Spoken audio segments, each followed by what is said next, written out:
Uh, Welcome. All right, just for the record, let's start. Tonight is the fifth part of a series that we're calling Revolution, Jews and the Great European Revolutions. Tonight is the fifth lecture entitled The Great Liberal Revolutions of 1848 to Impact of the Jews. We won't quite get up to that tonight, but that doesn't matter. As they used to say, time marches on. When I left you off last time, we were talking about the fact that Napoleon certainly had his issues with the Jews and actually was in the process of rethinking whether the civil rights that were given at least to the Jews of Jewish Alsace was the right thing or not. But having said that, he didn't really revoke anybody else's rights, and he never even took theirs off exactly. He was just planning or thinking heavily about doing it. So we will never know what would happen if he would have succeeded and won all of his wars and stayed in power, all the rest of it. I personally don't think it would have been so great, but you'll never know. But what if that's not all the Jews of the world? That's the Jews in France, of which there are about 40, 50,000 approximately. But what about the rest of the Jews if you didn't live in those years under Napoleon? There are a lot of Jews that didn't live over there. After all, Jake, do we have a pointer here? He says, after all, if you go to the well, don't worry about it. Let's just go to the next slide. If you lived in other places in Europe, which is where the majority of the Jews obviously lived, think about the Jews in Poland, for example, or Russia, or in Central Europe, or in the German states. If you live in those kind of places, during the years of the 1790s after the French Revolution came out, which could not fail to have an impact on them, for positive or negative, and then the French Revolution was triumphant, they weren't able to beat them, and if anything, the French are beating you, and Napoleon takes over, and he conquers Europe, or almost all of Europe, and he wins one battle after another to the intense frustration of all the other powers, as you know, and it kept going on and on like that. So, and we all know that France is unusual because they gave the Jews the civil rights. What about if you're one of these guys, right? The Prince Regent of England, or the King of Prussia, or the Tsar of Russia, or the Emperor of Austria? These are his sworn enemies, and they fought 100 battles with him. And they got a lot of Jews, not in England, but in Prussia you have 50, 60,000, a couple million, about 1 million, so that's a lot already. So these other countries, which are pre-modern in their Jewish policies, in their Jew policies, I should say, they never signed up for the French Revolution. As far as they're concerned, it's not 1801, it's 801, it's 1301, 1401, if they can help it. But they cannot help but watch with fascination from afar as France emancipated its Jews. Like, nobody ever thought of doing that. Like, look at that. In Russia, Tsar Alexander I had a Napoleon-type attitude towards his Jews, who really were Polish Jews. Let me say that there's no such thing as Russian Jewry. Russia, as a country, never allowed Jews in for hundreds and hundreds of years. It was strongly opposed to Russian Orthodox Christianity to allow even a single Jew in, unconverted. But then Russia conquered a lot of territory to the west, which I get, and that means they took over Poland, or almost all of Poland, and they got a booby prize, the largest Jewish community in the world. And not only Jews, but I mean Jewish Jews, who's active in Polish Jewry at the time the Russians take over. The Hasidim movement is starting, the Litvaks, the whole 9 yards, and they're very intensely Jewish. And the Tsar is a Russian. He had a liberal education, but he's a Russian. And as far as he knows, the question is, like all these guys, how can I use my Jews the best? How do I get the best bang for the buck without them taking too much power and things getting out of hand? Which is what Napoleon and the French also thought. How can I un-Jew them successfully, you see? Now, if he could win, he would convert them all. You can't exactly do that, not overnight. So how do we approach this? So as you can see over here, let's go back. Yeah. Michael Baird, the first French Privy Council of Jewish origin, issued an appeal to all countries, namely the European inhabitants of the Jewish faith, urging that full justice be done to the Jews. He's French, which appeal induced Alexander the Tsar to attempt to ameliorate the condition of the Jewish subjects. So we find in the first decade of the 1800s certain official policies to try to help the Jews. But you got to watch out when you have a European government like a Tsar with an official policy to help the Jews. He appointed a special commission by a government order in 1802 to draft a set of regulations, which resulted in regulations called Enactments Concerning the Jews of 1804. Now, he didn't give the Jews civil rights. He appointed a commission of non-Jews to come up with a better policy of how to regulate the Jewish life. Under this enactment, the Russian Jews obtained the right to buy and rent land in all the western and southern provinces, which means move out of Poland and move near Odessa and the Black Sea in that area, where there's a lot of empty land. They had conquered that land from the Turks, from the Tatars under Catherine the Great. Now we want to move people down there. Nobody's working anyway. Jews ain't farmers. You see, that's not what they. Now some Jews will go and try, and most will be a disaster because when you do a farm, then you're under a Russian governor general, and it never works out good. Russia has a terrible history with planned farming. That's just who they are. Up to recently, if anybody old enough to remember when Khrushchev tried to do the Virgin Land Territory, they always flop. And if you're a Jewish guy and you're, a blacksmith living in Vilna, why do you want to go and be a farmer down there? No, it's better for the Jews to be farmers. Then you work the land, you have ham and crabs. This is all that fantasy junk that came out of the Enlightenment in which they thought, I know what's better for you. Get out of medical school and go be a farmer, like that. No, I'm serious. Under this enactment, they gained the right to buy land, to enter all the elementary and high schools and universities. That's true, but what was the purpose of allowing Jews in 1804 into Russian high schools and universities? To establish factories in all provinces where they're permitted to dwell. Yeah, they wanted to encourage business, and to visit all the provinces on business on condition that they and their families adopt a European style of dress so they might not differ from the natives in outward appearance. So we have the beginnings of a policy of quid pro quo, like you found in Austria, like you found in Germany, and like you find in France. It's never a civil rights. It's that I'll give you 20%, you give me 40%. That's how it works over there. They were promised all the rights and citizens as soon as they would show diligence and skill in agriculture and handicrafts. He even offered the Jews land in the neighborhood of St. Petersburg and Moscow if they're willing to confine themselves to agricultural pursuits and serve in the Russian army. This is what you got. And he considered, by the standards of Tsarist Russia, this was liberal, which just goes to show you what Russia is. I don't think any of us need to know. I bet you many of you are descended from people that ran away from Russia, okay? But Eastern European Jewry is not French Jewry, it's much frummer. And so these kind of Napoleon type of simulatory tricks on the part of the Tsarist government don't really work.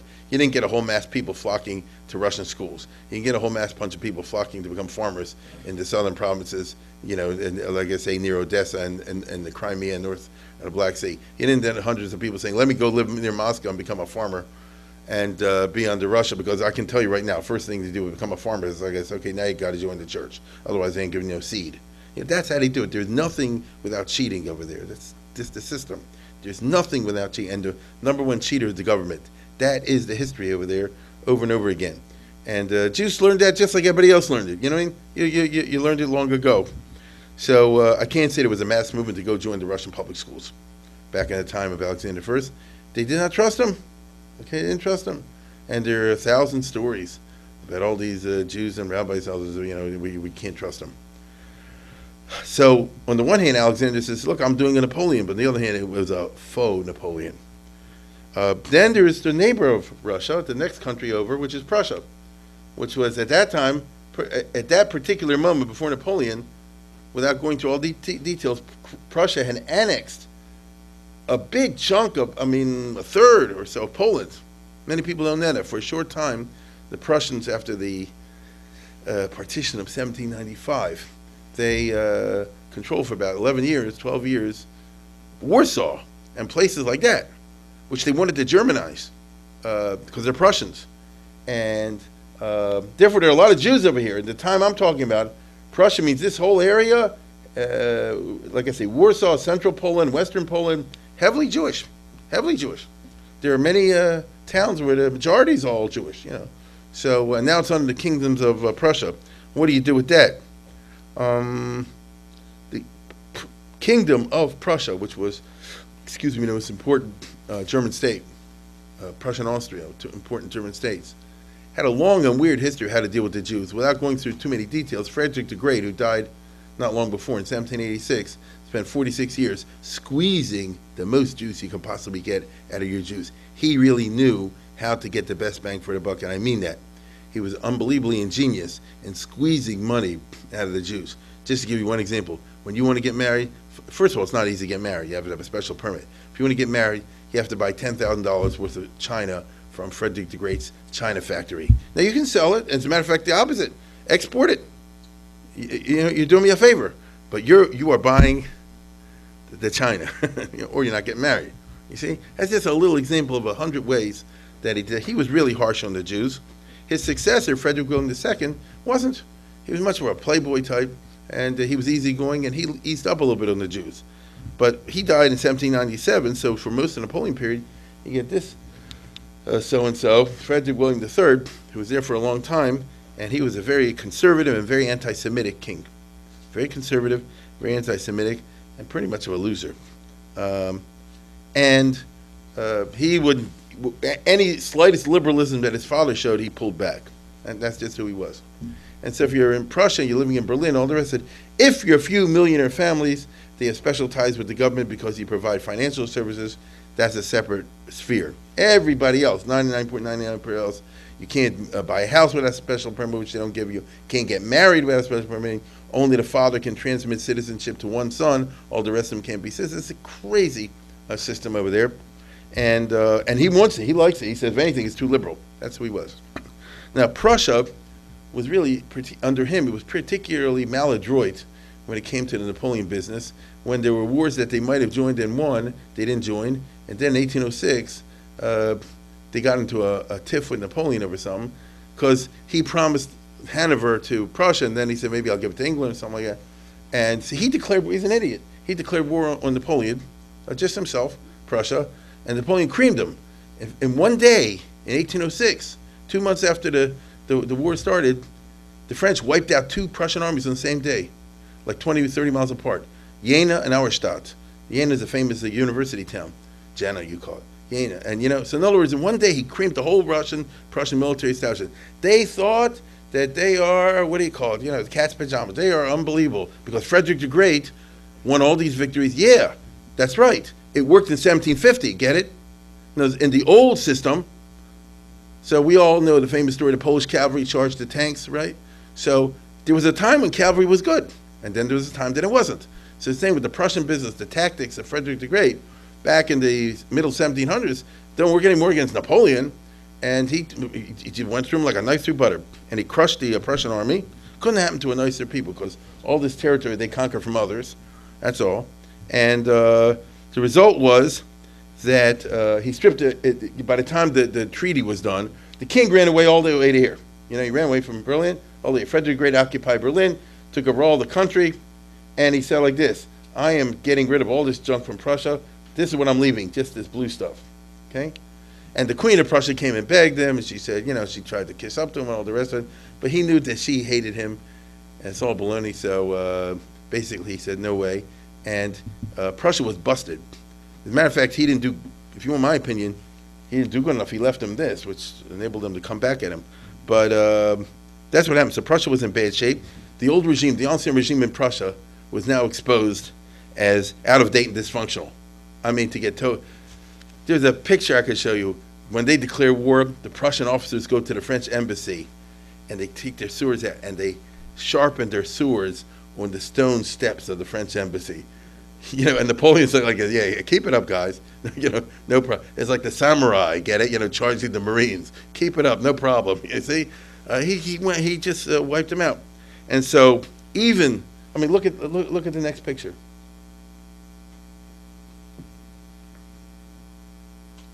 It's Napoleon entering Berlin.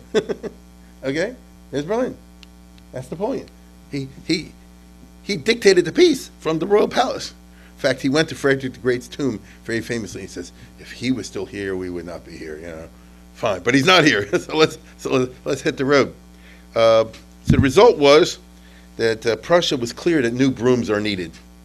Even the king, who was an idiot beyond belief, he also said, it's a new day. He didn't like it. He really disliked it, but no choice. And so he appointed young people or experienced people to reform. Scharnhorst and Gneisenau redid the Prussian army. They made it the modern army that unfortunately, they did a good job. This is the father of the German army of Hitler, of the Kaiser. They fixed let's put it this way, they got rid of all the old stuff and they brought in the new. And after they're finished, the German officers are the best. Everybody knows that. I mean, officer for officer, training-wise, German officers are the best. So these guys completely reformed the army. And not only the military has to be reformed, but let's go to the next one. Whether the king wanted it or not, They had to reform everything else, the civilian business. They Kollenstein and Hardenberg. These are very famous names in Germany. What can I tell you?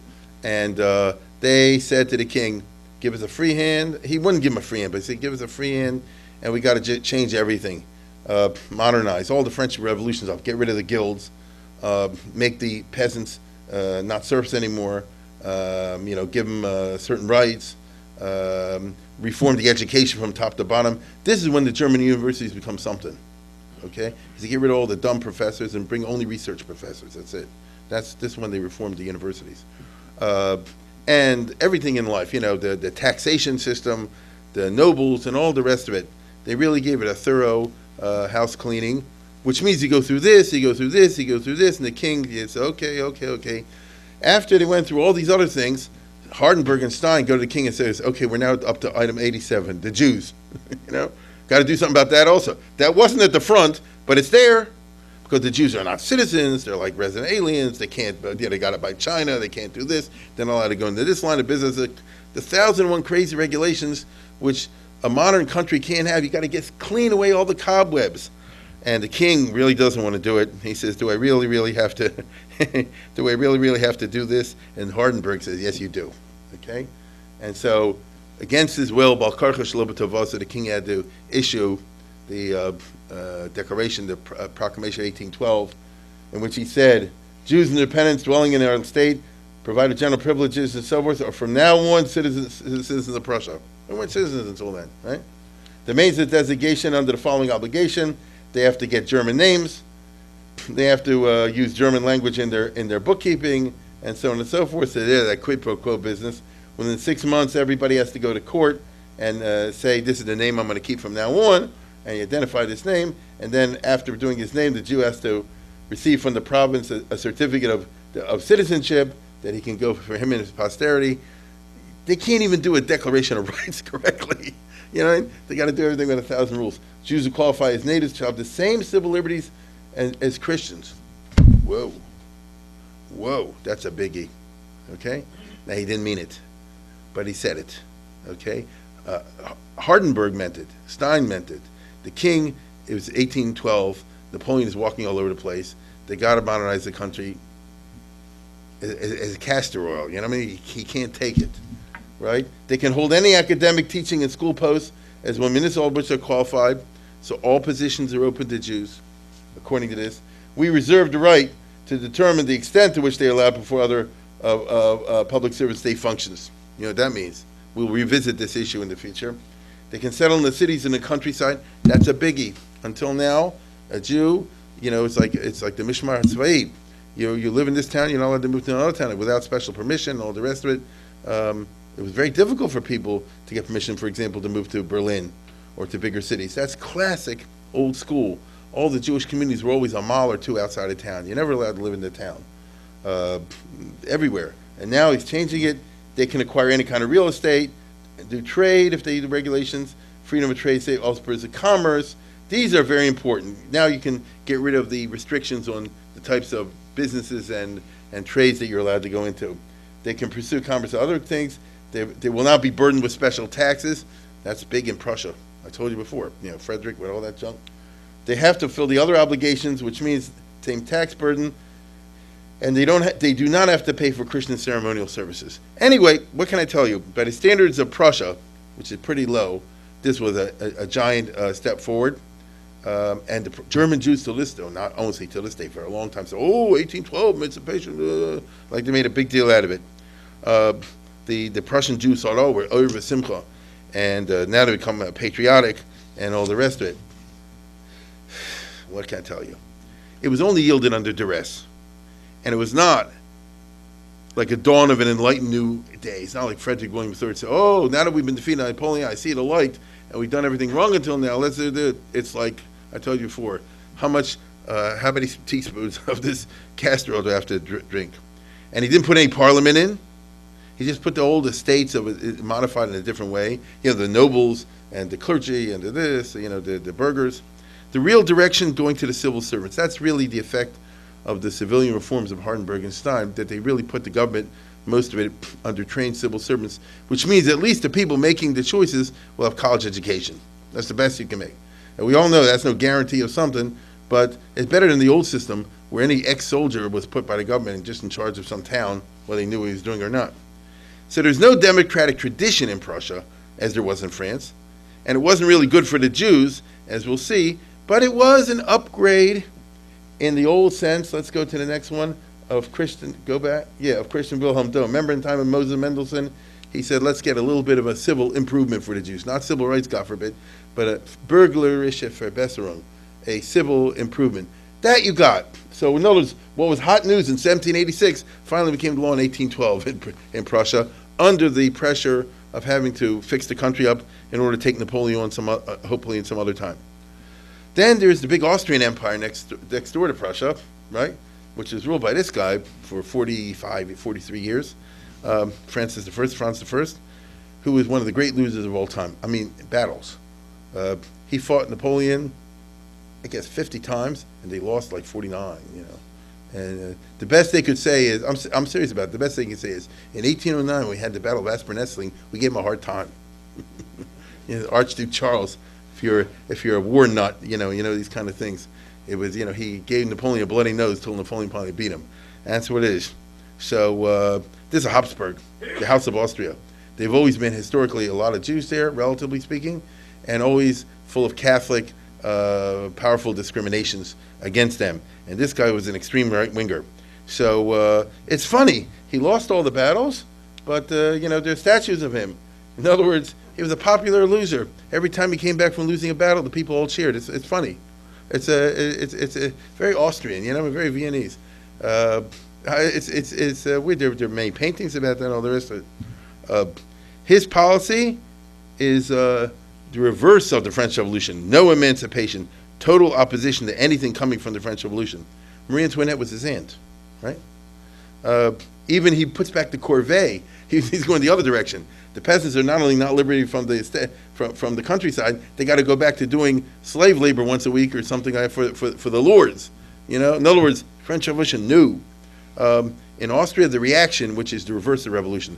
Revolution is going this way, the reaction goes that way. The reaction is like really in under Franz I. It's a sexy thing. He makes it, you're really cool if you're an extreme right-wing reactionary. The reactionary emperor is very popular among the people. It's funny, the Austrian people in Bohemia, Moravia at that particular time were scared to death of the French violence that I showed you before. And they thought that's the worst of anything. And they're all very Catholic because they were brainwashed by the priests. All the schools were under control of the Catholic Church. So you really were living in an environment in which you viewed anything what's going on in France, including freedom, as something very horrible. And in Austria, you get the opposite of what you think. That's why that song you heard before, what we know as Deutschland über alles, is really Gott der that was written. Slower. This is the anthem of. Wait a second. Well, hold this. Stop it for a second. Wait a second. This God preserve the Emperor Francis. No, it's not about Germany. It's about the Emperor of Austria. It was written by Haydn. Okay, and it's not patriotic. It's dynastic. You understand? Keep him strong and all the rest of it.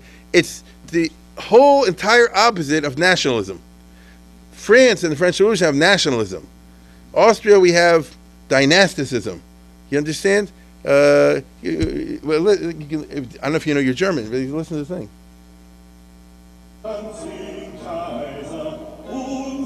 Our good Kaiser friends.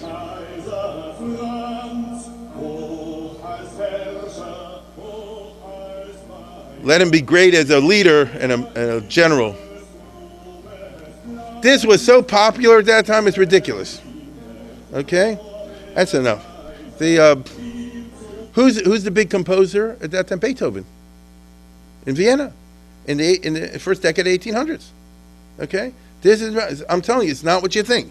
Beethoven had started out being sympathetic to the French Revolution, but living in Vienna, he changed. You see? And so this is the atmosphere. So that's not good for the Jews. What I mean by that is, if it's extreme right-wing reaction, you don't want any change in the situation for the Jews. Correct? They do it in France. That's the wrong word to say. Okay? And the Emperor Franz, he flipped into a super dictator, and he set up a police state with police spying on everybody all the time, and they like freaked out. I mean, there were many jokes about it, but they weren't funny. And the following story really happened. He went to the doctor, who was his physician, and after the checkup, the doctor says, "You have a sound constitution." He says, "Listen, you've been my doctor for 20 years, so I'm not going to get it. But if I hear the word constitution again, you're going to jail." You understand? That's the kind of atmosphere was going on over there. Jacobinism, which means Frenchism, or liberalism any kind, is fought by the secret police. No letters can come in the country, they're super censored. No articles can be in the paper without the secret police saying, okay, everything's super censored. No books. Okay, that's in Austria and Hungary and Bohemia and Galicia. Just get over it, okay? And there's not only that, but first of all, by the way, he has full cooperation in the Catholic Church, agreed? So the Catholic priest is also a spy, because the Catholic priest doesn't want to happen in Austrian Empire what happened in France. So anybody in the neighborhood looks like, they tell the police. I just want you to understand that the system works, okay? And, in the confession, you're not supposed to tell what you heard in the confession, not if it's political. You understand? I'm just trying to show you the environment over there. And you have the full cooperation of the aristocrats. So anybody on the countryside who says, my peasants are acting funny, in come the police. That's the way it went over there. As far as the Jewish masses are concerned, he wouldn't even allow factories in Vienna. Because if you have factories, you have workers, you have the proletariat. I don't need that junk, right? I want a sparsely populated, capital city. They really took this seriously. As far as the Jews are concerned, you have the bureaucratic absolutist state, as I always call it, which means the emperor's in charge, but you got to run it through the bureaucrats. Can't do everything. And so the bureaucrats are really the ones who make all the decisions most of the time. And what is the policy always of the European bureaucratic absolute state towards Yiddishkeit? They're against it. You want, if possible, weaken Judaism as much as possible with the hope of converting them, which worked a fair amount of times. And if you can't convert them, at least un-Jew them, make them look a lot less Hasidic, as we would say today, and things like that. So you have to do the job carefully. In Galicia, which is a province of the Austrian Empire, battle Hasidism.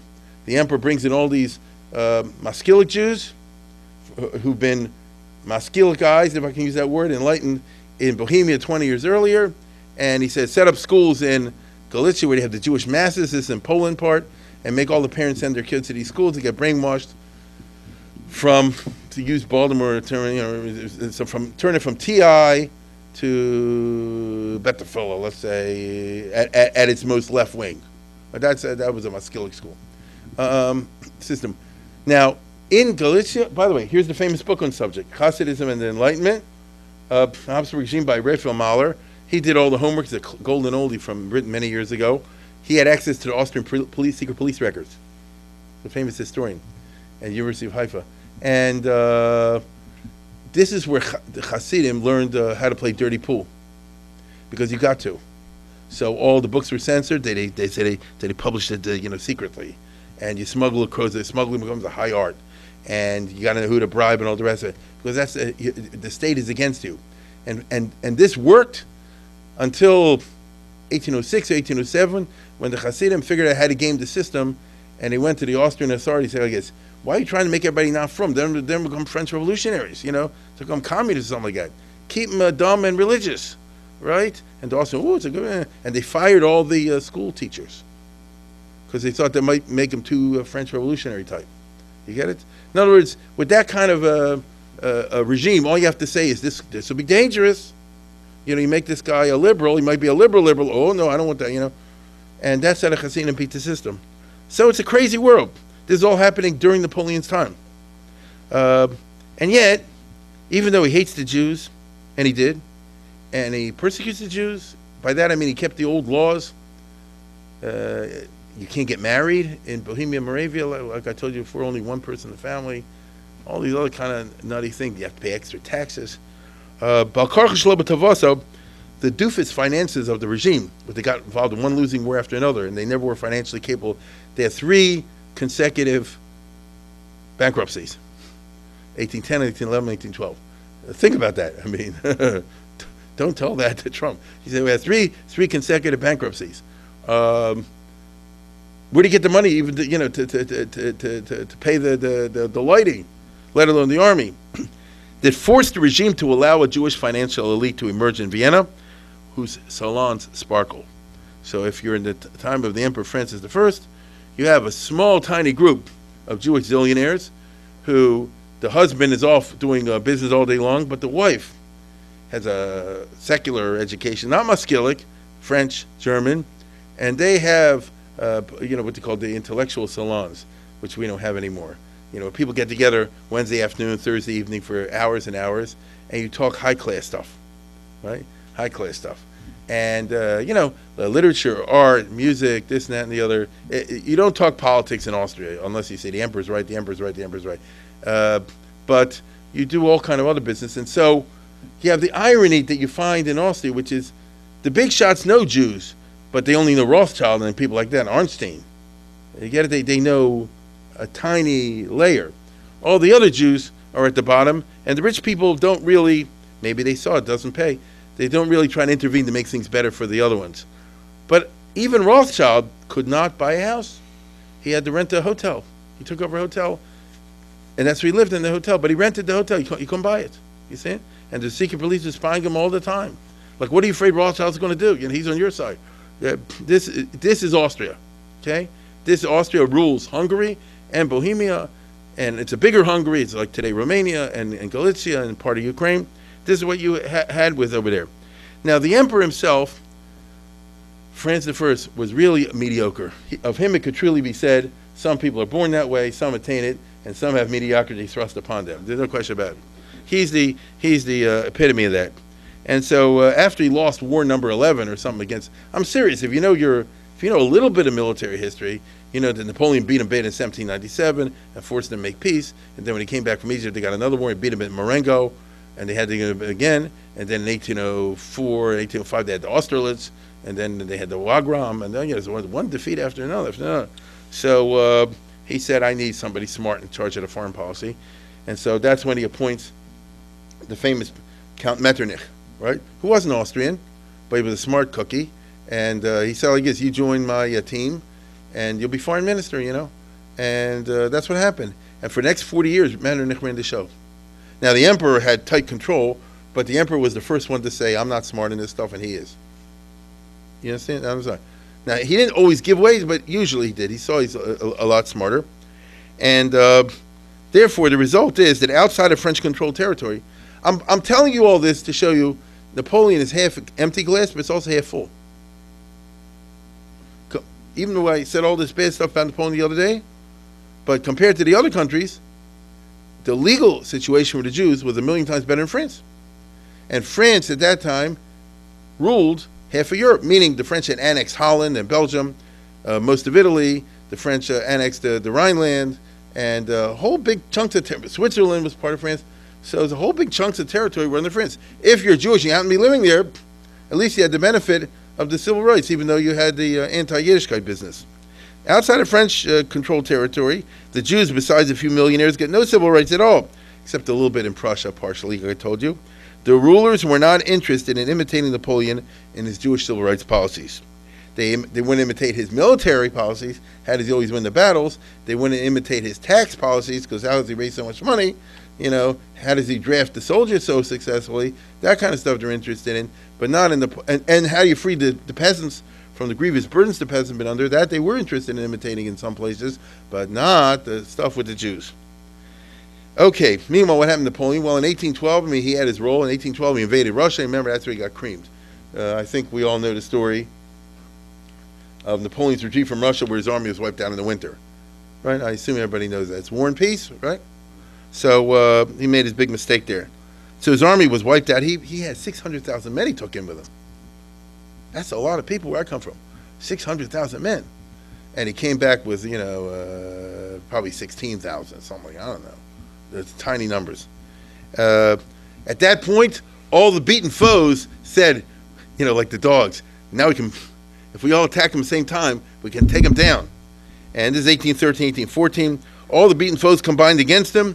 It was too much even for him, because he lost his army, and he had this famous Battle of Leipzig, which is very famous, where all the Germans, the Austrians and the Prussians and the Russians and the Swedes, and they all ganged up one gigantic army against him, and he gave him a run for the money, but they beat him. They beat him bad.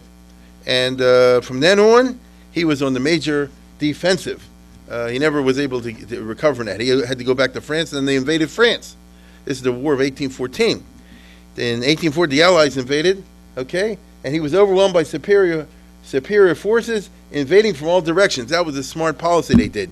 You go here, you go here. He can't be everywhere at once. And the generals besides Napoleon we can beat. That was called the Schwarzenberg plan, the Trachenberg plan, I mean. He said, the other generals we can beat, him you can't beat. So you hear what I'm saying? It's like dogs. Have you ever watched these, animal movies, right, where you see a bunch of these lion cubs, they go after an animal, and one to bite here, and one to bite here, and one to bite there. And eventually they take it down, even though the big animal could take any one of those little ones down. So that's what happened with the famous campaign of 1814. So Napoleon fought brilliantly, but he couldn't be everywhere at once. And so they overwhelmed him. That's what happened. So he went down. The Allied armies occupied Paris. They invaded, had a lot of battles, and eventually they got there. Napoleon had to abdicate. Whoa! So he had to roll from, 1800 or what, a little earlier to 1814. That was it. Now what? If he's gone, now what? The Allied armies demand the return of the Bourbon dynasty. Okay? The revolution overthrew the king. Now we tell the French we want to take a king back. Now the old king, Louis XVI, had no kids. He had a son, but he died mysteriously. So the next in line, oldest brother, right? Oldest surviving brother. Louis will come in as Louis XVIII. They call this legitimacy or restoration. He was 59 years old and fat. Very unimpressive. This is famous about, So he's not coming in riding on a charger, you know what I mean? Let's put it this way. It's quite a difference. But if you're, Napoleon had his pluses and his minuses, but he was an impressive guy. Get it? When Napoleon came in on a parade, it's an impressive guy, especially when he brought back 10,000 captured flags and cannon and this kind of business. The guy had something there, okay? The Duke of Wellington said his hat, he's no gentleman, but on the field of battle, Napoleon's hat is worth 50,000 men. Right? And then you got this, So, but the Allies said he's the one that comes in after the next king in the line of succession. He didn't have any children either way. The French governmental authorities, not in Napoleon, were willing to agree. They said otherwise the Allies will stay here and maybe they'll gobble up the country and divide it among themselves. This way, if we give them a king that they agree to, they'll pull out of France. And the Allies tell the new king, he's been waiting 25 years for this moment, but he was always outside of France where it's safe, They tell the new king, do not make the mistake your brother made. Be a constitutional monarch, okay? We don't have to go through all this again. It's taken us a lot of time to get rid of Napoleon and all the other stuff. So don't go too far to the right. Now, this is funny. Metternich and all the right-wingers are telling him that. But he said France is France and, don't push it. The new king grants a constitution, a very conservative constitution, which means 1% of the people can vote. Or 2% of people, If you make this much money and you own this much land and you're a college graduate and your uncle is the Duke of something, that's how they used to write the laws. And look, he's 59 years old. He's conservative, but he's not stupid. He said, I don't want to have to resume my travels. That's his famous line. He finally got to Paris, got to the palace, let's let there be peace, as they say. Now, Napoleon came back for 100 days, very famous, but it was a blip. That's not the Waterloo business, so we didn't have to count that. He was in and out. France is now back to the Bourbon dynasty. So after all the revolution and all the guillotines and all this other junk, back to square one. It was clear that the Bourbon, at least to most intelligent people, including that king, not this guy, the king before him, it was clear to most of them you could not literally undo the revolution. Do you understand why? So many people out there had made money on the revolution. Where'd you get your house? Where'd you get your farm? Who canceled that debt you used to owe 30 years ago? There's too much personal stake people have, financially and otherwise, in the changes of the revolution that come in. Where'd you get the land to double your farm? Well, I took it from the church. But there's a million people like that. So if you say everybody's got to give back, you alienate a million people. You get what I'm saying? So they kind of had to do a de facto recognition of the situation. They couldn't press a reset button. They wanted to. And the king's brother wanted to press the reset button. He became the next king and caused a mess, Charles X. But, because you can't. But the fat guy said, Let things alone. Like I said before, it's enough we got back. That itself is a miracle. Let sleeping dogs lie and move on. Move on. So they accepted him, although he was fat and unimpressive. Louis XVIII offers the French two very precious assets. First of all, peace. France had been at war for 25 years. I don't care if you won most of the battles, which they did. So they have a glorious past with a lot of graves. How many brothers have not come home? How many sons have not come home, and so forth? It was, and the ones that came home, how many were crippled? I'll say it again. Napoleon won most of the battles. If you're into a military history buff and you want your glory, the Arch of Triumph, which is that, yeah, you got that. But you know the old line, what price glory? Okay, and what'd you get from it? France, by the time it's all over, went back to the same borders. So what was the point? Now we get peace. How do you get peace? Metternich. Once Napoleon is over, and they did this, he says, let's all the leaders of Europe, all the kings and queens and would-bes come to Vienna, where I live, and we'll have a meeting, Congress of Vienna, from November to June, November 1814, June 1815, and all the leaders get together. There's Metternich, and there's Talleyrand, and there's Castlereagh, and so on and so forth. All this is Prussia. All the guys are there. Every prince who says I want to get a shtickle kark over here, he's going to go over there because somebody else will take it from him. And the Pope wants his land back. How do you arrange that? And they're all ruthless cutthroats. It's Europe, So how do you work it? But Metternich said, I guess we got to work it out. Right? What are we going to go to war again? We've done enough of that. Europe had gone 25 years of straight war. Okay, 25 years. Everybody was bankrupt. There were thousands of dead. Genugschein, you understand? He intuited the moment correctly. Metternich did. And he said right away, France has to be welcomed back into the club. We can't gobble up France and take away land from them, all the rest of it. Talleyrand was the foreign minister under Napoleon and under the king, and before Napoleon, he's one of those slime balls. And no, he was famous for that. But he said, I guess, he represented France, and he should be in our meeting. You know why? And listen to what I'm saying, because this is a big chachma on the part of Metternich, which a lot of statesmen don't have. If you want a deal that will last, everybody has to have a stake in it. If there's a winner and a loser, then automatically that loser is going to be planning the next war. True or not? True or not? So a real statesmanship consists of working out a deal in which you gain and I gain. Has to be. Bismarck was not that smart. He insisted on keeping Alsace-Lorraine after the 1870 war, and then he provoked the First World War and the Second World War. You understand? If you play, Napoleon was not that smart. Napoleon couldn't help go for zero-sum game. That's just who he was. You understand? He had that in his blood. Many statesmen are like that today. When we think about the Arab-Israeli struggle, it's a tricky business. If there ever be a peace, there's going to have to be something for both parties. The only problem is the Arabs don't want it, right? They don't want it. But if there was, it'd have to be some kind of win-win situation. It has to be. So Metternich understood this, and he brought in France. They said France will be one of the Allied powers now. What Napoleon did was when they were under Napoleon. Now Napoleon's gone, so now it's a different France.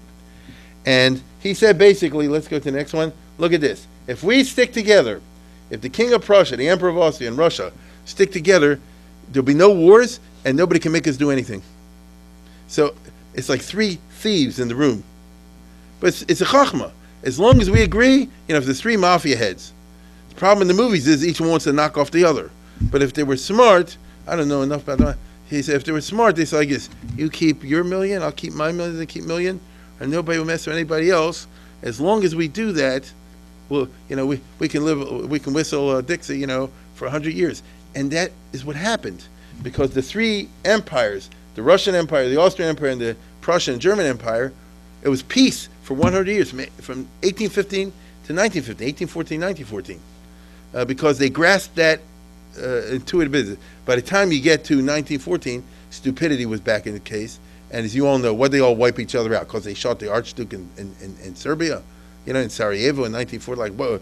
And you know what happened, we all know what happened. They all took each other down, didn't they? By the time the First World War was over, Tsarist Russia was wiped out, Austria was wiped out, and Germany as a emperor was wiped out. So Metternich was a lot smarter, that's what I'm trying to tell you. He was a sneaky guy, he was a cynical guy, but he said like this, sneaky and cynical are just names you call me. If I can come up with a way that there's no more wars, then I'm right. You understand? You say it's a dirty politics. The mothers and the fathers out there will bless my name. They don't care about the sneaky side of it and the bribe and the intrigue. They'll bless my name because their husbands and the sons don't go to war. There's a peace. Peace is like worth anything. That's his way of thinking, okay? After a lot of horse trading, you can just imagine, a new map of Europe emerges. So this becomes the new Europe, in which France is back to its old borders. After all Napoleon Wars, it was a waste of time because they got back to the old borders. Many said, take away Alsace-Lorraine. He said, no, leave them something. They shouldn't feel, what's the right word, left out, cheated. And so France will be part of the, and then you have the Austrian Empire and Prussia. Prussia got a lot of extra land over there, right? I mean, they got the Rhineland, they like doubled in size. Russia got all of Poland, except for this, all of Poland. And in other words, there were a lot of winners. And Italy was divided among a bunch, 7 or 8 different states. Because the Italians, they weren't a country anyway. And the Pope, you have to give back to Pope his land. And so the heck with them. That's mamish what they said. That was a mistake on Menon's part, but that's what he said. So now you have a brand new Europe, so to speak, based on the old Europe. And France, if you're a Jew or if you're living in France, now you have peace and prosperity and acceptance as one of the great powers. Louis XVIII can say, let's go to the next one. He said, now the old kings had wars. The new king can say, what do you call it? We're just part of Europe now, and we're part of the Metternich system. And, France won't take anything away from Germany. Germany won't take anything from France. And as long as we all agree to, divvy up the spoils, I won't allow liberals to criticize Germany. You won't allow German liberals to criticize France. We'll keep a lid on the internet, as they say, and everybody will be happy. In other words, I'll be a king and you'll be a king and everything will go great. So he offered them peace and he also offered them economic prosperity because they didn't reset the button. They didn't go back to the old system where the nobles, like the Tale Two Cities, owned the peasants and squeezed them. And the tolls that you have to pass every time you go through somebody's property. They took away the old stupid things that the revolution got rid of. They left alone. They didn't restore it. So that made everybody feel good because it'll be a bourgeois economy, as we call today, a capitalist economy. Now, it wasn't good if you're in the lower class, but it was for the middle class. It was a triumph. Okay, so the French Revolution resulted, contrary to what many people think, not in democracy and liberty, but the triumph of the middle class. That's what happened. Triumph of the middle class, which you can call in this country, generally speaking, a Republican voter, typically, or at least the old days. I'm not talking about the rich people. I'm talking about the shopkeeper, the guy who owns a gas station, the person who employs a few people, makes a living, provides stuff, has a store, is a salesman, those kind of people all across the country. The regular farmer, there's a millions. Okay, now. King Louis was determined not to make the same mistake his brothers did, and we're not getting a big national debt again, because that's what undid the brother, right? Took him down. That's what took this guy down, and it makes sense. But how do you balance the budget and all the rest of it? He needs the help of the big banks, obviously, because it's all a matter of the bond market and all kind of stuff. Which means if you're in 1816, you need the help of this guy. Let's go the other way, right? The James Rothschild had just moved to Paris 2 years before, and within a short time he built up the biggest bank, and he's in tight with the king, and he's advising him how to invest his own money. He's always helping him, giving him ideas, and he wasn't. There was Achille Fool. There was a whole bunch of these Jewish bankers, not only Jews. I mean, it wasn't like that, but he was obviously you can imagine he was the most important. James Rothschild is Zichron Yaakov. If you ever go there, his son was Edmund Rothschild, so they named Yaakov after him.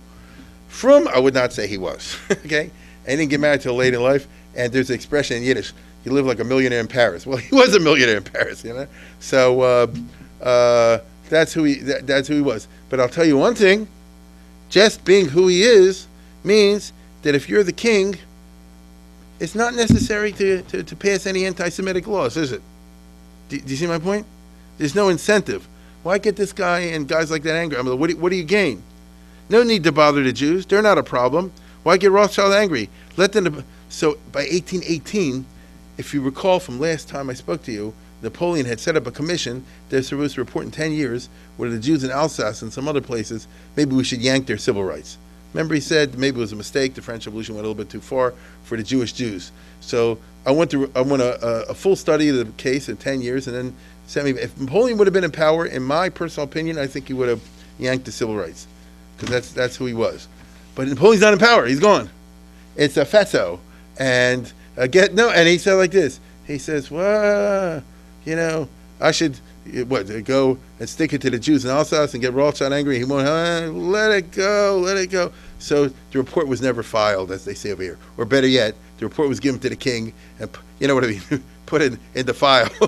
Okay, so nothing was ever done with it, and as a result, that's how the Jews retained their rights, thanks to the restoration of the Bourbons. It's a funny story.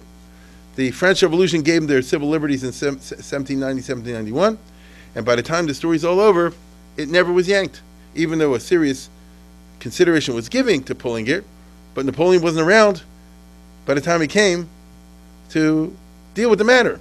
Louis XVIII he wasn't thinking about that kind of business at all. So the Jews kept their rights, and till this day, France remains the only country, or the first country, that formally gave the Jews complete and total citizenship, and they never pulled it, even though there were many times where many people in France wanted to pull it, and that's a big issue of French politics later in the 1800s. Many of you are familiar with the Dreyfus Affair, which takes place against the background of that, but it never actually happened, except I'm not totally right. When they had Vichy France under the Nazis, a lot of French were in favor of that. They represented those groups, obviously, who felt like Napoleon that there was a big mistake to give the Jews the civil rights. Now, they went all the way, and they became accomplices of Hitler, as we know. But I'm just telling you do have that, what should I say, that dark genie in the French bottle. But Lamaisa, in the 1800s and until the Second World War, it never was done. On the other hand, in terms of Yiddishkeit, much was done. I'm talking about assimilation, because thousands of Jews under the new rules flocked to Paris. Why you want to live in a small town in Alsace, with 10 Jewish families and 20 Christian families? You go to Paris or Lyon or one of those places, and once you go over there, leaving the small towns of Alsace, the process of urbanization does its disintegrating work. I've said many times, Alsace is a perfect example. You used to live in Dixweiler. Dixweiler was 15 Jewish families. Well, where were you yesterday for Shacharis? What's the characteristic of a small community? Everybody knows everything about everybody. Peyton Place, right? So where were you for Shacharis? You're sick. How many days can you be sick? You get it? You don't have a small community has that stifling. It can be nurturing, if you have an elderly parent. That's where you want them to live. Agree? Because if they don't show up at 9 o'clock at the store, people from the store will come and knock on the house and say, well, where is it? People care about you. Not like in the urban center where you don't know the person living next door to you in apartment, and you don't want to know. It might be, Ted Bundy or something like that, right? You don't want to have nothing to do with them. In a small town, everybody knows everything. It's not possible to have a secret. And from the Catholic point of view, from the Protestant point of view, and from the traditional point of view, Jewish point of view, the butcher said, I guess, I haven't seen your wife at the butcher shop. There's only one kosher butcher. There's only 10 customers. What's going on? It can even get to the point where somebody said, I guess they said, lady said, I'm seeing the mikvah. How many people are you talking about? There's no privacy. Now you move to Paris. You move to Marseille. You move to Lyon, one of those cities, right? Bordeaux. Where were you for Shacharis? I went to another shul. Where's the butcher? I went to one in the other arrondissement. You know what I mean? See, you get it? In other words, the urbanization, if nothing else, allows for anonymity if that's what you wish. And anonymity means you're no longer shackled by the coercive, the social pressures that are just endemic to the small community. Happen to the Catholics, but if you're France, it's a big Catholic country and there's plenty of Catholic stuff in the cities. If you're Jewish, there's not. The Jews have never lived in the cities before now. And therefore they come there, and Yiddishkeit-wise, it goes down to tubes. There is among many what Professor Berkowitz in his famous book on the Jews of early 19th century France, what he calls the flight from traditional identity. Because you move over here, you're the only Jew living in this apartment building, everybody else goes here on Sunday, you feel like an oddball, and after a while you go along. To young Jews of France, during this time, moving to new situations, being Jewish is experienced as being a loser, which is devastating for the young. We're not talking about people going to yeshivas or anything. None of that exists.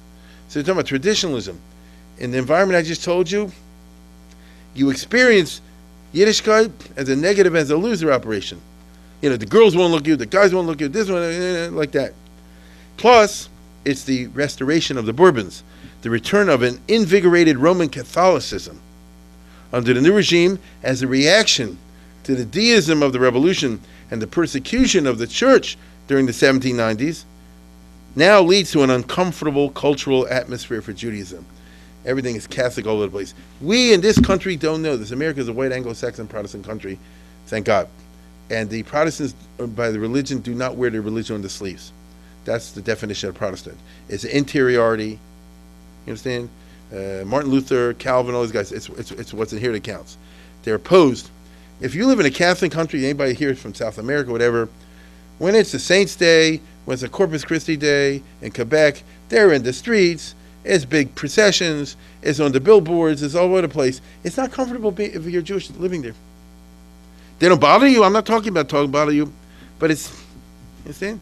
In Baltimore, Maryland, at least as far as I know, I've lived here all my life, you don't really see it. To be perfectly honest, I grew up in Forest Park where there was a million churches all over the place, although when I was growing up, you kind of filtered them out. I didn't notice them. That's the truth. And you know, there, you didn't notice them. My children have grown up in this neighborhood, in Park Heights, Upper Park Heights, and Green Spring. Do you know churches? It's just interesting. You know, I don't think, if any of you are from the South or such places, you know what I'm talking about. And if you're in Jew, moving the pants, there's no shuls and a million churches, and a million Catholic, and this and that all over the place. And so the result is it's just a kind of a tidal wave of social pressure. If you're a Jew in France, all the leading thinkers and writers are going to tell you how bad your religion are and your habits are, how incomparably inferior are to Catholicism, because that's what's going on after the fall of Napoleon. This is going to be a permanent feature of French Catholicism for the next 130 years.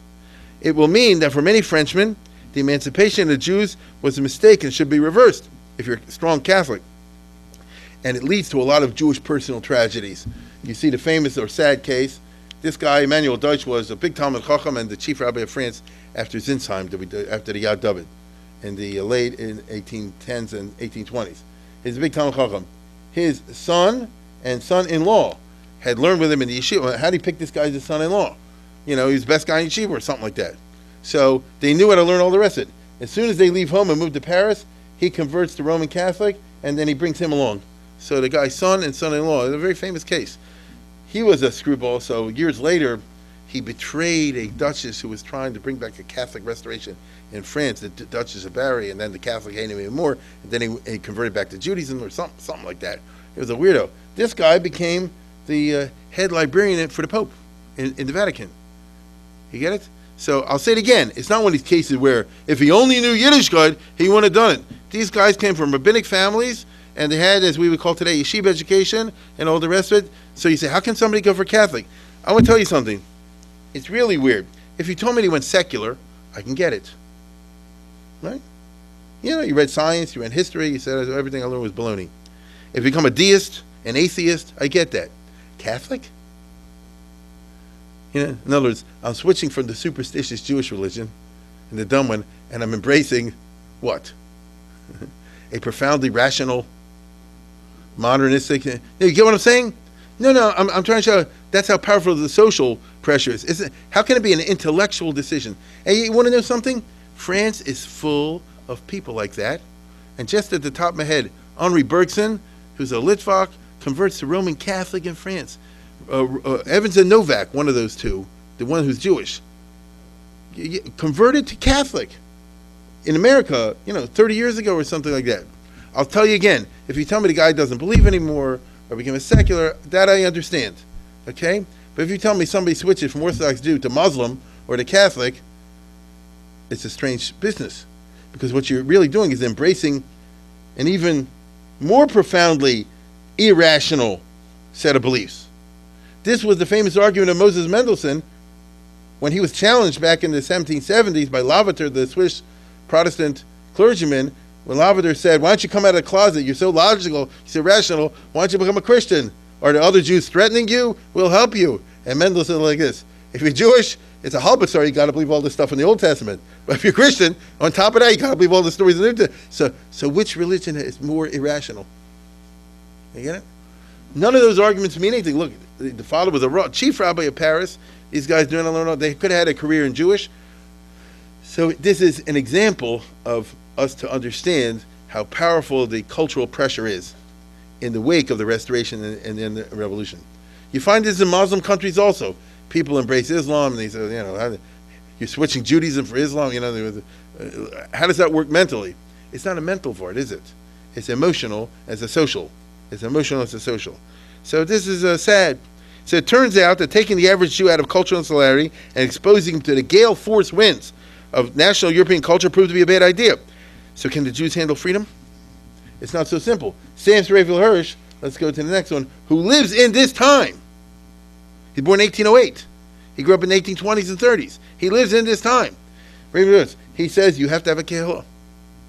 You cannot be religious now unless you move to Baltimore or Muncie or, you know what I'm saying, right? You can't be. Once upon a time, you could be religious and be the only family in West Virginia somewhere. It don't work. Why doesn't it work? Why doesn't it work? There's so much pressure. If everybody else in your town is, a member of a Jerry Falwell thing, you're going to do it also, regardless of whether it makes sense or doesn't. It's going to happen. You don't want to be the oddball out. You can't help but crave that social acceptance, unless you make your own bubble, right? And Hirsch, I hope to talk about this on Shavuos night this coming week. Hirsch's attitude towards the Kehillah, it's vital importance. So what's shot with the revolution? It's a problematic legacy, but who's to blame, right? The fault is ourselves, right? Nobody made these people convert, right? They didn't. It's not the Spanish Inquisition. These rabbi sons and all the rest of them, the Jews have to blame themselves. It wasn't an effective system the way we raised our children once upon a time. Now, in France, to finish the story, Louis XVIII died in 1824. He was succeeded by the brother who was an extremist, as I told you, who wanted to press the reset button. Naturally, his extremism of Charles X, who said, I want to give all the land back to the church, I want to give all the land from the peasants, took from the nobles back to the nobles, all that kind of stuff, led to a revolution. He was overthrown in 1830 by a new regime, Louis Philippe, who was a cousin of the Bourbons, and he said like this, I am a liberal, I'm the bourgeois, I'm the bourgeois king. He, even though here he has a uniform, most of the time he walked around with an umbrella. That was a symbol, I'm a member of the middle class, right? Even as the king of France. And now it's going to be a distinctly capitalist, middle class, Robert Taft type of government. That's what they wanted. This was the official ideology of the bourgeoisie. In fact, Guizot is very famous for saying, here's what I tell the people of France, enrichez-vous, get rich, right? Is it capitalism? Don't complain. You don't have enough money, get money. You want to vote? Get 50 grand and put in a bed, then you can vote. Until then, just shut up. So it's the golden age of capitalism, if you want to regard it as a golden age. Or you can say it's a dark age of capitalism if you're a socialist, because it means unfettered exploitation of the workers, right? With no rights whatsoever. This is something I'll have to do next time. Now, that means the triumph in France in 1830. This was called the Revolution of 1830, but it was fairly nonviolent. The triumph of liberalism. I don't mean democratic. It's the liberals. The liberals do not. There's the middle class. They don't want the masses to have votes out there. That's ridiculous. The masses don't have any money. Of course, they'll vote to double the Social Security, triple the welfare, and all the rest of it. God forbid that the public should have a right to vote. Only the property owners and the taxpayers and the people who do stuff should have the right to vote. 200,000 people in France could vote out of about 30 million. 200,000. That's what they call democracy and liberalism in those days. But I want to tell you something. 19th century liberalism, among other things, was committed to capitalism and was also committed to religious liberty. And the state, under Louis Philippe, now finally does what they should have done. We'll pay off the debts of the Kehillos, which are still unpaid from the French Revolution, and we will start paying the rabbis. In other words, if we support the Catholic Church and we support the Protestant Church, then doggone it, we're going to support the Jewish Church. So that's a liberal, I'm talking about not liberal today, liberal then, 19th century liberal, okay? Let us just halt for a minute. I'll spend another 5 minutes on this. I'll never get a chance to finish. With France, and turn our attention to Germany, because here events of a quite different nature took over. Here the Metternich system prevailed, and all politics was suppressed. I told you, like in Austria, all the newspapers are just about the latest play, the newest dance, and all this kind of stuff. Don't talk about the politics. Don't even bring it up. Because that way there can be no fights and no wars, and that's the best. Get it? What do you need people stupidly talking to JCC shower room about Trump versus, hey, that doesn't affect the power. Just shut up and let the guys who know what they're doing do it. That's Metternich, okay? So culture becomes politics, and then we have over here the origins of German racist nationalism. Because in the wars against Napoleon, he beat them bad like the Prussians, and then in 1812-13, they came back at him in the context of a gigantic wave of Germanic patriotism, which turned into later, not at that time, into Nazism. Hold on for a second. Hold on for a second. Hold on. This is Hitler's most famous movie, which he came out with in 1945, Kolbert. It's a very famous classic. And Goebbels and Hitler they were big believers in movies as propaganda things. And he did, I hate to say it, he did very good history movies. Of course, with a Hitlerist twist, obviously. In Kolberg, the German people, not the king, there's a whole movie about it. The German people in 1813 say, we're going to unite all Germans, not Jews, so all Germans of all classes, and they go singing patriotic songs. This really happened, to join the army and fight against Napoleon. Take a look at this. It's in Prussia.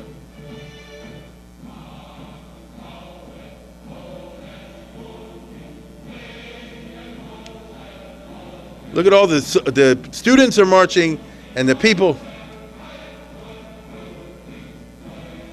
These are regular citizens.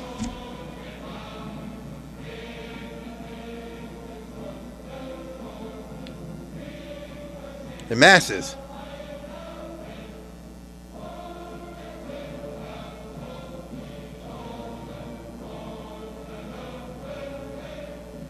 That's enough. You get the idea. Wait a second. This really happened. This movie's fairly accurate. Otherwise, it wouldn't be a good movie. He just twisted it. It's a genius the way Goebbels, he knew how to do it. But the point's like this. The fight against Napoleon round 2, not the first round when he beat them, drew out Germanism. I don't care if you're Prussian, from Württemberg, from Bavaria, from Mecklenburg and Klecklenburg. There really were places like that. And the Grand Duchy of Oldenburg, German, right? We call forth from the people, and they all come out of all ranks, and they beat Napoleon. Now, it's not as simple as that, but to them it was. And when the war was over, there had been unleashed a giant emotional thing of Germanioism, as they called it. Not good for the Jews, because you're not German. You get it? You're not part of this. Jews did serve in this army. They won't show you in this picture, because 1812 and afterwards, and therefore they could serve. And there's a famous painting from Oppenheimer, the Jewish soldier returns back from the battlefield in the ghetto of Frankfurt. It's a classic picture. Maybe I'll show you next time. The Jewish soldier come back from Napoleon Wars. Yeah, but they didn't know about that, and they weren't gyrus it. There was the German Christians, because only Christian goes back 1,000 years with the right blood. And so, what's the result? The poets and the others say being German is a matter of blood. The victory of Napoleon, they beat him, enshrines the nationalist, racist ideas among the masses. And this is a cultural atmosphere, obviously, that's not good for the Jews. And I'm 100 years before Hitler. Jews are expelled from the Burschenschaften. In other words, in the universities, when they have the student associations, which are very chashuv, no Jews, only for Germans. I'm a German, I'm a citizen. The king said I'm a citizen. You're a citizen, but you're not German. Get it? The French said, if it's a state, then you're a citizen. The German said, state is one thing. German is, you have it or you don't. You don't have, look at the nose. You don't have it. That's how they talked. Okay? Jews now get expelled from there. The king, Frederick William, now starts clarifying the 1812 emancipation laws. He said like this, I'll review them. So it should be that you can become a lawyer. You can become a lawyer. And you can become a law professor. Edward Gans, #1 in Harvard Law School, the University of Berlin Law School, #1. Okay? He had the grades, all the rest of it. The king tells him 1819, as long as you're Jewish, you're not getting it. Just get over it. We're just not going to do it. And so he converts. It's a very famous story. And it became a very eminent Prussian jurist. He's a famous name in German law. But you're not going to do anything. What about the law of 1812? I'm rethinking it. Right? what's the right word? Fine-tune. We're fine-tuning it. You understand? The Germanomania goes wild with torchlight parades, book burning, poems praising Germany, poems proclaiming hatred for anything that does not conform. This is the fullest manifestation of the romantic reaction against 18th century rationalism. The 18th century was the Enlightenment, in which we go by what makes sense and what can be defended in an argument. But look what that led to: the French Revolution, the defeat of Germany, the crushing of us by Napoleon. I don't want anything to do, they said, with the 1700s and the rationalist business. Here is where the real reality is. That's called romanticism, right? The big romantic reaction. This is the real MS. It's subjective and not objective, and it's a pushback against the liberalism, which they see it militates against the German masses. In the Jewish context, they think like this: if this rationalism, liberalism requires giving the hated Jews full rights, then the Jews can, if they have the ability, and they do, take over the country. Doesn't make any sense. They'll dominate the economy. They'll displace the college grads in academia. Like they say now, the Asian students get the good grades. They said the Jewish students get the good grades.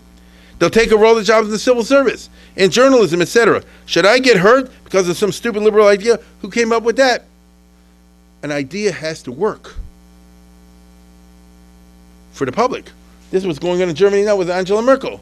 Why are you taking 1 million Muslims? Oh, you have to help their... But then you're going to destroy Germany. You get it? So basically, if I'm bad at football, I don't want to play football. What's wrong with football? I'm not good at it. If that becomes the criterion, whether I get a job or get ahead in life, I'm never going to work. So I don't want football. I'll go for baseball. So if liberalism, this is why little by little the right wings and the fascists are taking back in Europe. Because the liberal ideas say you got to take in all the refugees. They're going to take over the country. So then it's not a good idea. So I don't want it anymore. You get it? This is how they experienced the Jews, even though there's no comparison. But to them it was. Okay? They were anti-Semitic. The universities, therefore, are not left-wing. They're hotbeds for alt-right culture, as we would call it today. That's as a, by the way, we have many universities. You follow the news. They throw out the fraternities because of racism and sexism and all the time. Don't you read that every week or two? This fraternity gets anti-Semitic, this one's anti-black, this one this. You have such possibilities in the United States, although the authorities aren't there. The authorities are on that side. Some students in this atmosphere get all fired up and they start assassinating public officials.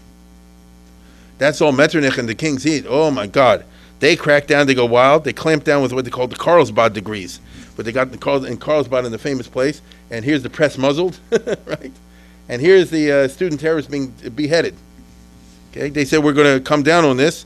The press is now heavily censored. So the German masses are now in a foul mood. But you can't go after the authorities because they got the guns. And anyway, they can kick you out of college. And they can deny you a job. So you can't, it's not safe to go after them. So who do you go after? And to throw in the last piece of the show, in 1816 was Al Gore year. I don't know if you know this. This is the year of a year without a summer. They think that something happened in Indonesia where one of these volcanoes went off and then blocked the sun and all that. It was a big famine, 1816, all across the north. In America, USA, in Europe, all the rest of it. So it's 1816, everybody's in a foul mood. They're going with the German mania junk. The food is not there. And then you run into the mafkiye sha'arim, which means speculators in food. Because that's what's going to happen. When food is rare, prices go up, and people are making money on it. Who is making money on it? Lots of people. Some of them were Jewish, and many of them were not Jewish. No, I see the Jew. So if you're the German peasant, whatever, who's running the world? Well, listen, you laughing at me? Didn't the guy make a speech the other day in Washington, D.C., that the Jew's in charge of the weather? What are you laughing for? It's, in other words, I wish we could laugh. It's not funny. The guy meant it, right? The guy meant it. I'm just trying to tell you, if you're on the receiving end of violence, it's not funny, okay? And so what's the result? So it was Al Gore year. So the answer is I can't go over the government, I can't go after the university, I'll go after the Jews. And as a result, in the summer and fall of 1819, 5 years after Napoleon fell, in Germany, now it's a peace and quiet in Germany, a huge wave of pogroms breaks out all across Germany, which people are killed, property is destroyed. It's like Spain in 1391, meaning nobody started it. It started in one place and it spread spontaneously from town to town. It's called the Hep riots. Okay? Here's a famous thing. Look, he's hitting him over the head and killing him. and the lady is stabbing the guy with a fork. You understand? With a pitchfork. I mean, it was bad news. There was a wave of pogroms in Germany, which has a history of nonviolence on the part of the masses. Germany is where everybody's supposed to listen to the rules. Not in 1819. Germany was the wrong place to be, and the Jews were unarmed. I'll say it again: the Jews are unarmed. They didn't have no Jew at 22. They didn't have like over here. People have a Jewish gun club is unheard of. It's the German Jews. You trust in the police. You trust in the law and order, and therefore a giant wave of pogrom swept the country. And they all say hep hep, which means hooray, huzzah, huzzah, death to the Jews, and get out of this country while you can. And it's killing and burning, destruction of property, and the police are complicit because they don't want to mess. Now, by the way, the Jews should have gotten out of there, right?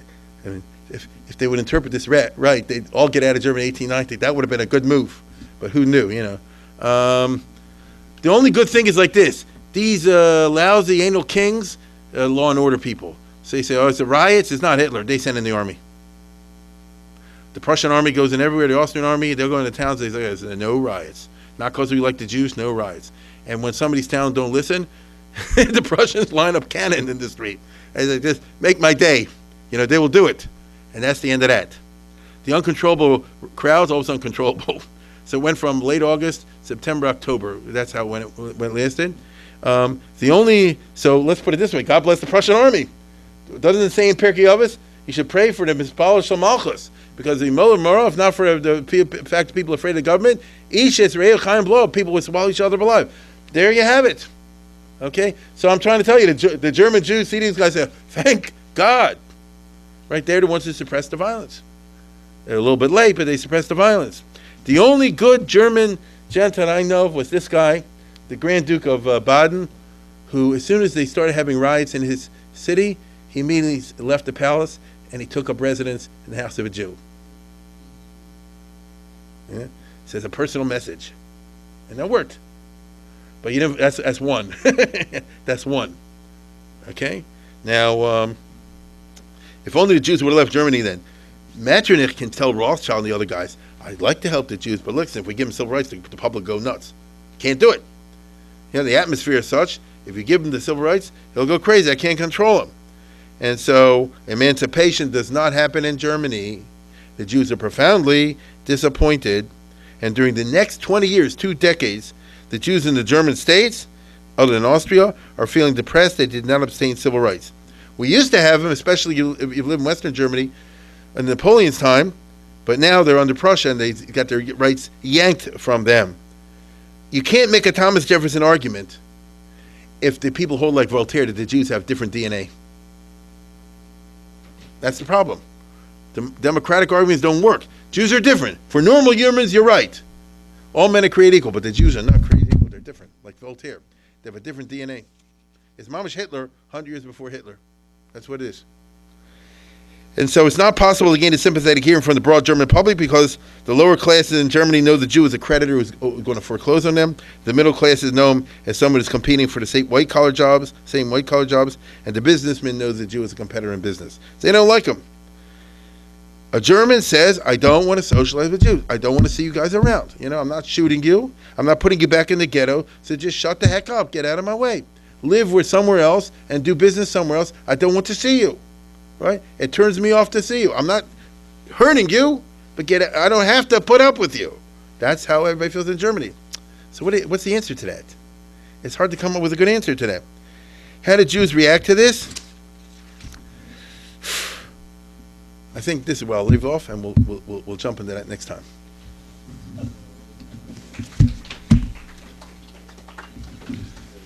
Again, in 2 minutes, we'll daven.